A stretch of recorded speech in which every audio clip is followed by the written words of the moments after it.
Magandang araw mga kababayan, magandang araw sa mga tagapagsuporta, tagapagpakinig at tagapagtaguyod ng ating Ka-Eric Celis Balita at Talakayan. Maraming salamat sa patuloy po ninyong pagsubaybay, pagtangkilik ng ating mga video uploads at ng ating channel. Malaking tulong po ang inyong pagsuporta, pag-promote at pagsubaybay. Magandang araw muli sa ating mga suki kung saan man kayo naroroon, sa amang bahagi ng bansa, sa amang panig ng mundo, naway nasa mabuting kalagayan kayo at malakas pa rin po ang ating loob para humarap sa mga paghamon ng buhay na ating sinusuong sa araw-araw. Sa mga kababayan po natin, huwag ninyong kalimutan mayroon din po tayong programa na Bigwas ng Agila. Kasama ko po dyan si Dr. Lorraine Marie Badoy, si Ma'am Lorraine. At yun po ay mga mainit na talakayan din po ang ating tinatalakay. Mayroon din pong Facebook page at mayroon din pong YouTube channel ang Bigwas ng Agila. Sa oras na ito, magbibigay tayo ng balita at update tungkol po dito sa umiinit na mga reaksyon hinggil po sa nangyari sa paglalantad ng 18 former soldiers, 16 mga Marines, isang Army at isang Army Reservist. Hinggil sa kanilang pagbubuo ng salaysay kung saan kanila pong ipinakita na ang mga naunang inilahad mula doon sa testimonya ni Sergeant Gutesa na naging kasama din nila sa security team and assistants na mga detailed kay Ginoong Saldico nung si Saldico ay bahagi pa po ng Kongreso at ng inner circle ng sindikato nila Marcos at Romualdez sa pangungulimbat ng Kabanang Bayan.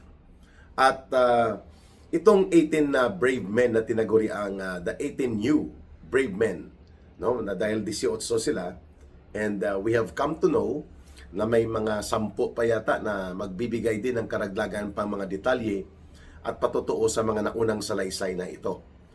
Mga kababayan, ang unang reaksyon din dito ng Malacanang nakuha natin kahapon ng buong kabastusan at walang paggalang sa mga mamamayang Pilipino na nagpahayag itong tagapagtahol ni Marcos na si Aling Claire Marites Castro. She does not deserve to be the undersecretary diyan sa Malacanang, pero dahil butangera at paringkera ang dating at pangbardagulan, kinuha siya ni Marcos at ni Lisa Araneta. Ang purpose niya para lang talaga manghataw at mangatake, hindi para magpaliwanag at magbigay ng tamang komunikasyon in behalf of the office of the President. No? Kaya naman po, sabi niya, lousy script, yun ang sinabi niya, no? At ganyan din po ang naging reaksyon, kapareho niya, ni Sunny Trillanes, no? Ni Trillanes. The big joke man Trillanes, no? Kasi isang malaking joke, isang malaking komedya itong si Trillanes na kung makaasta akala mo siya ay napakagaling sa mga pagpapahayag ng kabutihan, yun naman pala ay batbat ng mga kabaluktutan dahil nailalantad po na isa siyang political mercenary operating in behalf of Marcos and Romualdez. Pag sinabi pong political mercenary, ikaw po ay binabayaran for hire para magsagawa ng mga pag-atake sa political opponents ng iyong principal. And for that matter, nakita naman po natin kung paano siya umakto. Itong si The Big Joke Trillanes, mga kababayan. So, tumutugma po ang pahayag ng Malacanang, no, ni Aling Claire Marites Castro at nitong ni Sunny The Big Joke Trillanes, no. Script daw lousy at ito daw ay isang pagtatangka sa pagdestabilize ng bansa, ng gobyerno at hindi para sa pagsisiwalat ng katotohanan. Unahin natin muna itong naging counter-reaction ni dating Congressman Mike Defensor sapagkat siya po ang inaakusahan ni Aling Claire Marites Castro at ni The Big Joke Trillanes na siya ang pasimuno nito ng paglalantad ng 18 former soldiers, no? Mga dating sundalo ito na nagsilbi sa ating sandatahang lakas.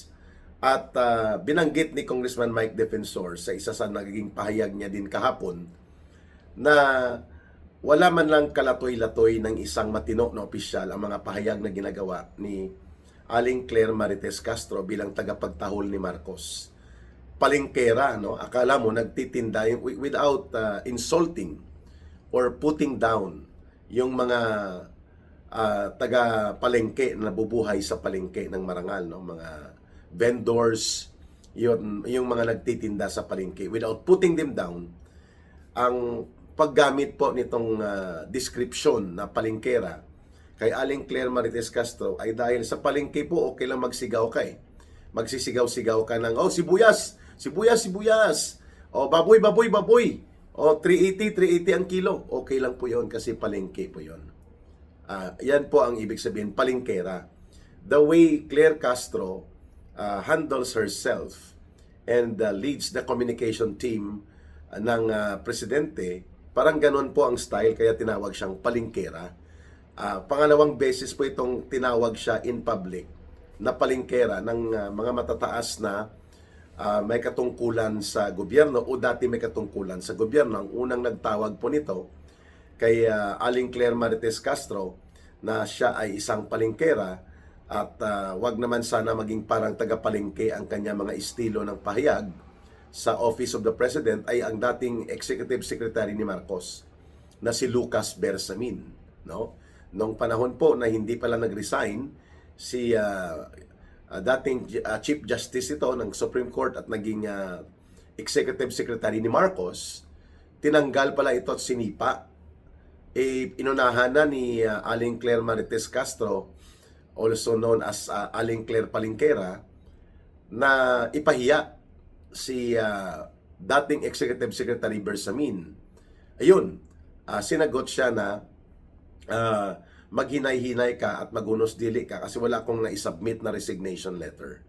At hindi ako nag-resign. So, parang palengkera ka. So, pag ginamit yung katagang palengkera, yung salitang palengkera, hindi po yun para ipababain ang pagkatao ng mga nabubuhay sa palengke, kagaya ng mga market vendors. Marangal po yan, mga kababayan. Pero yung style, yon. Yung sabi ko nga, yung ngal-ngal ka at ngawa ka ng ngawa, parang barker din. Kaya tinatawag ko siya na pambansang tagapagtahol ni Marcos, yung barker sa Cubao. O, Cubao, Cubao, Cubao, Kugyo, Kugyo, Cubao, Cubao, Cubao. Yan po ang barker. O, 10 pa, 10, 10. O, 2, usog sa kanan, usog. Ganon po ang barker. Ang palengkera naman, sibuyas, sibuyas, sibuyas. O, kamatis, 3 lang. 3 kilo na lang. Pangalawang tumawag kay Aling Claire Marites Castro, itong si Congressman Mike Defensor. Tinawag din siyang palengkera sapagkat ininsulto ni Aling Claire Marites Castro, the palengkera queen ng Malacanang, at ni Sunny the Big Joke Trillanes ang paglalantad na ginawa at pagbubuwis ng kanilang buhay o pagtataya ng kanilang buhay rather nitong mga dating sundalo ng Philippine Marines ito at Philippine Army at Army Reservist. At ang sabi pa ni Congressman Mike Defensor, instead na inaatake nyo ang mga nagpahayag at ang kanilang mga salaysay, bakit hindi nyo sagutin? Ba't hindi kayo magpaliwanag? O kaya naman, mas maganda pa, harapin nyo sila sa investigation panel. Which, tama naman ang binanggit ni Congressman Mike Defensor. Why would you attack the messenger when you cannot even answer and clarify their message? Di po ba? Ang sinasabi nila, nagdi-deliver sila ng mali-maleta na mga pera, binibilang nila, sinisilid sa maleta dahil ito ang sistema ng kalakaran ng pagiging bodigero ni Saldico in behalf sa sindikato nila ni Marcos at Romualdez. At nagdi-deliver sila doon kay Martin Romualdez sa Forbes Park, sa McKinley Road, doon kay Marcos sa Forbes Park, sa Paway Ilocos, sa Malacanang sa Aguado Street. And kung ano-ano pang mga delivery areas na kung saan po umaabot sa close to 900 billion pesos sa kanilang kwenta ang na-deliver nila. Wow! So tumutugma po ito Sa katotohanan, nasa flood control projects pa lang alone, na ginawa nilang ghost ito at ginamit nila Marcos at Romualdez na cover para magkaroon ng sistematiko at organisadong pandarambong at pangungurakot. Dahil madaling mawala ang mga flood control, pwedeng maanod ng baha pag tumaas ang tubig baha at ng ulan, pwede nang wala na. Kahit wala ka naman talagang ginawa na flood control projects. Umaabot yan sa 1.4 trillion pesos sa flood control projects pa lang na tinatawag. Ang kinulimbat at nawala. At tumutugma naman ito sa sinasabi ng mga 18 new witnesses na the 18 new brave men. No?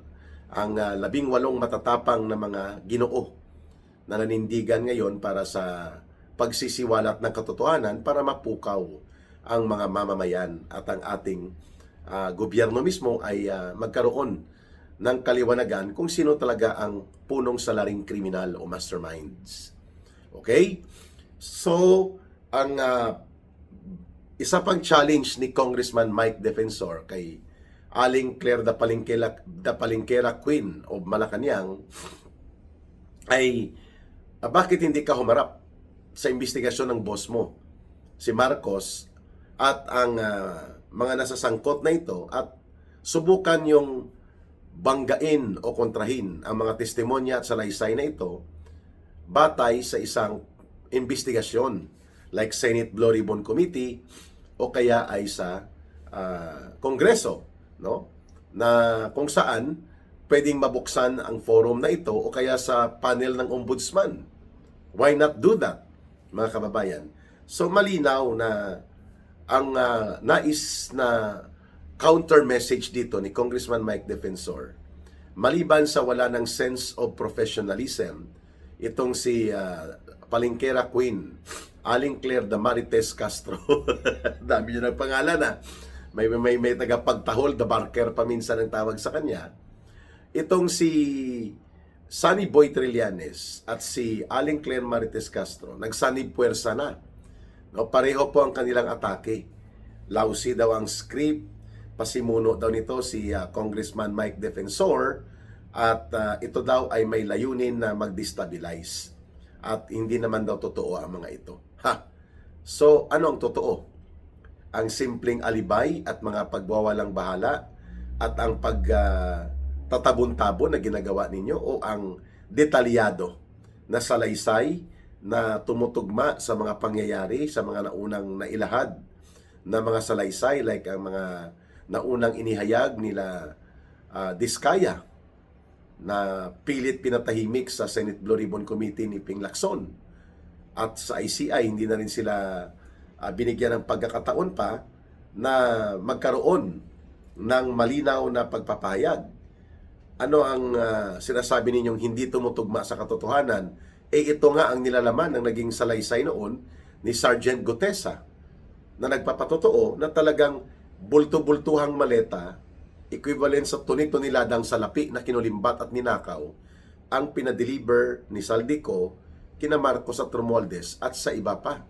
Ito rin ang sinasabi, hindi lamang nila Diskaya, nila Gutesa, kundi ito rin ang binabanggit mismo ni Ginoong Saldico sa kanyang video revelations.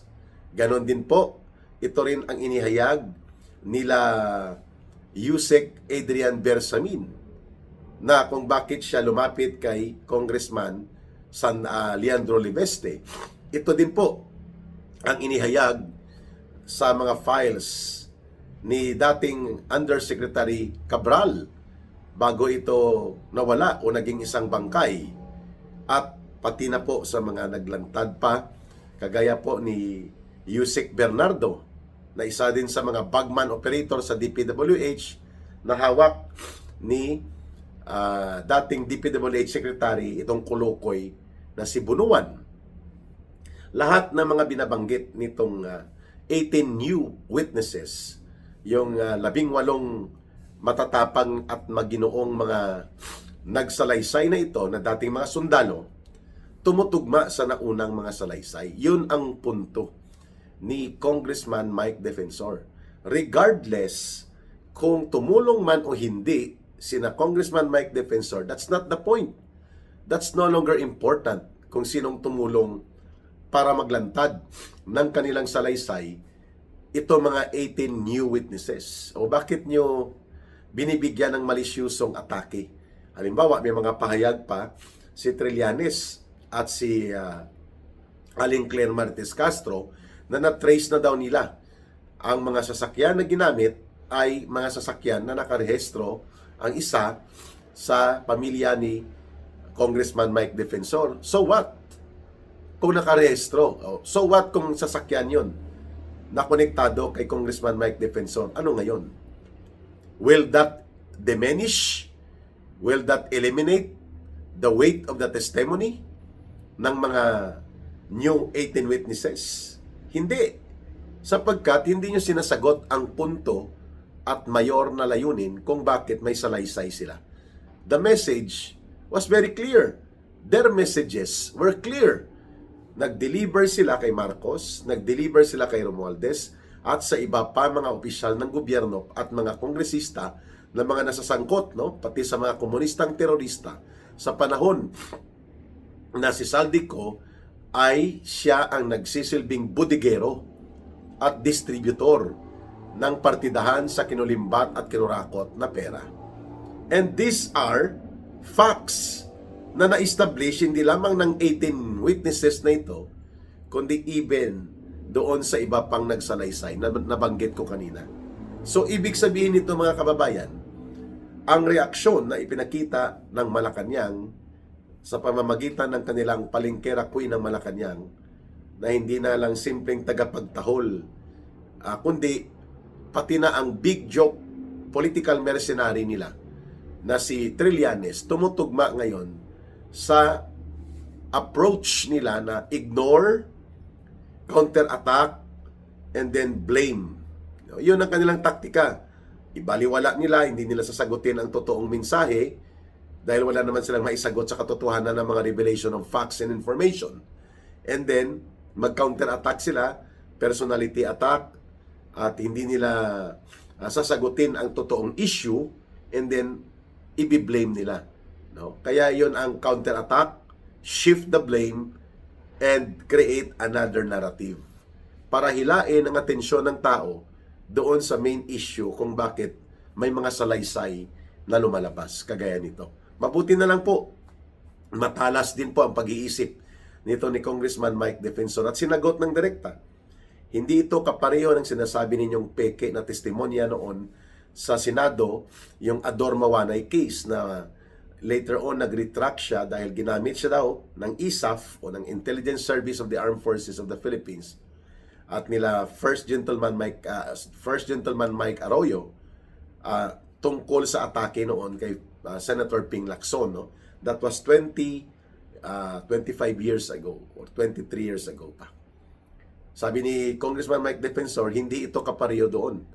Ito direkta ang kaalaman batay sa direktang partisipasyon sa operations ng sindikato, partikular sa pag-distribute nila at pag-safekeep at pagbodega hanggang sa makaabot at may deliver nila ang partida ng bilyon-bilyon na mga pera na ninakaw mula sa kaban ng bayan at pinalusot kunwari na may flood control projects at iba pang mga kalokohan at katarantaduhan sa mga proyekto ng gobyerno na pinagkakitaan dahil yun po ang ipinag-utos ni Marcos at Romualdez kay Saldico. Ayon sa mga salaysay mismo ni Saldico, hindi niya magagawa yun. Totoo naman na siya ang magmaniobra for almost close to 1 trillion pesos, no? Tumataginting na 1 trillion pesos halos ang dinorobo at pinartida. Hindi kakayanan ni Saldico yun, magagawa niya na siya lang. At ang mga pagkakataon ay tumutugma naman sa kanyang pagpapaliwanag dahil ito ay ginamit sa impeachment ni Vice President Sara Duterte para gamitin sa panunuhol. Dahil nga binulgar na rin mismo ni Congressman Toby Chanco na ang asawa ni Congressman Toby Chanco mismo ay magpinsan yan sa kay Marcos Jr. at kina Romualdez. Kasi Romualdez ang napangasawa ni Congressman Toby Chanco. Close yan sila Binabanggit ni Congressman Toby Chanco na si Martin Romualdez ang pasimuno ng katarantaduhan sa budget. Pero syempre, short kapos yun. Hindi naman gagawin ni Romualdez yun na siya lang. May basbas at may konsente at may pakikipagkuntsabahan yon kay Marcos. Yun ang hindi lang dinugtong ni Congressman Toby Chanco. Pero bilanggit niya na may nagkaroon ng panunuhol ng mga 209 billion pesos ang ginamit na pondo in the disguise na mayroon pong FLR for later release. Kasi wala pang budget noon, January sila nag-operate hanggang unang linggo ng Pebrero last year para suhulan ang mga buaya na mga kongresista na pipirma doon sa binaloktot at binulok na impeachment complaint nila laban kay Sara Duterte, which eventually was dismissed as basura by the Supreme Court at hindi pinatulan ng Senado. Yan po ay tumutugma dito kung bakit nag-move ng napakalaking mga pera during those months, pati po sa eleksyon sa 2025 May, mga kababayan. Ginamit din po ito upang subukang i-manipulate ang elections at ang kampanya gamit ang pinagnakawan na pera, mga pera na kinurakot at kinulimbat mula sa kaban ng bayan. Ito rin po mga panahon ng deliveries. Kaya tama po ang binabanggit ni Congressman Mike Defensor at ng iba pang mga sektor ngayon na nananawagan sa Senate Blue Ribbon Committee na i-extend at i-expand ang investigasyon dahil mayroong mga buhay na witnesses na magpapatotoo, including po itong nag-leak na Adrian Bersamin files na itinuturo din po ito na bagman runner ni Marcos at tagasalo ng mga deliveries at ng iba pang mga personalidad na ngayon, pati ang Cabral files ay dapat mabuksan na rin na mayroong hawak din si Congressman Leandro Leveste. Subalit, instead na yan ang gawin at harapin ang katotohanan, si Marcos po inutusan niya ang kanyang mga attack dogs. Itong Palingkera Queen ng Malacanang na kanyang tagapagtahol at itong kanilang favorite, the Big Joke Trillanes for political mercenary operations na bumira at umatake, hindi para magpaliwanag at harapin ang katotohanan. Duwag. Mga duwag po ito, kagaya ni Marcos at ni Romualdez, mga duwag nagtatago sa palda ng kanyang tagapagtahol at Palingkera Queen na siyang humarap para magkaroon ng balasubas at katarantaduhang pahayag at magkaroon ng attack dog sa katauhan nila Trillanes. Yan ang malinaw na ginagawa ngayon ni Marcos. Pero may katapusan yan. Hindi man forever po yan, mga kababayan. There will always be a time for the people to stand up collectively at palalayasin ito, si Marcos Jr. at ang kanyang gobyerno sa kapangyarihan ng taong bayan sa mapayapang pamamaraan pero kolektibo at sama-samang kumikilos. At yan din po ang mangyayari sa Palingkera Queen at tagapagtahol niya na si Aling Claire Marites Castro at ito kay Sunny the Big Joke Trillanes. Hahatulan sila ng paghuhukom ng mga mamamayang Pilipino na pilit nilang pinagtataksilan sa patuloy na pagtatabon-tabon at paglilihis ng katotohanan mula sa totoong kriminal na pananagutan nila Marcos at Romualdez bilang mga masterminds sa pagpapatupad ng organisado, sistematiko at malawakang pandarambong at pagnanakaw sa kaban ng bayan. Muli, sa nagtatanong kung paano kayo makakatulong sa mga advocacy campaigns ni Ka Eric, huwag kalimutan po ang ating GCash line na ginagamit sa Bangon Sambayanan People's Movement. Ang numero po natin ay 0916-308-7710. Uulitin ko lang po, 0916-308-7710. Ruhilda Celis, yan na rin po ang ating GCash line at ang ating line of support coordination para hindi po kayo ma-scam. Mga kababayan, mahalin po natin ang bansang Pilipinas. Walang ibang magmamahal nito kundi tayo ring mga Pilipino. Para sa Diyos at sa Pilipinas nating mahal. May God bless everyone and may Allah will also be with those who are Muslim brothers and sisters. Maraming salamat po. Bye for now. Ito po si Ka Eric.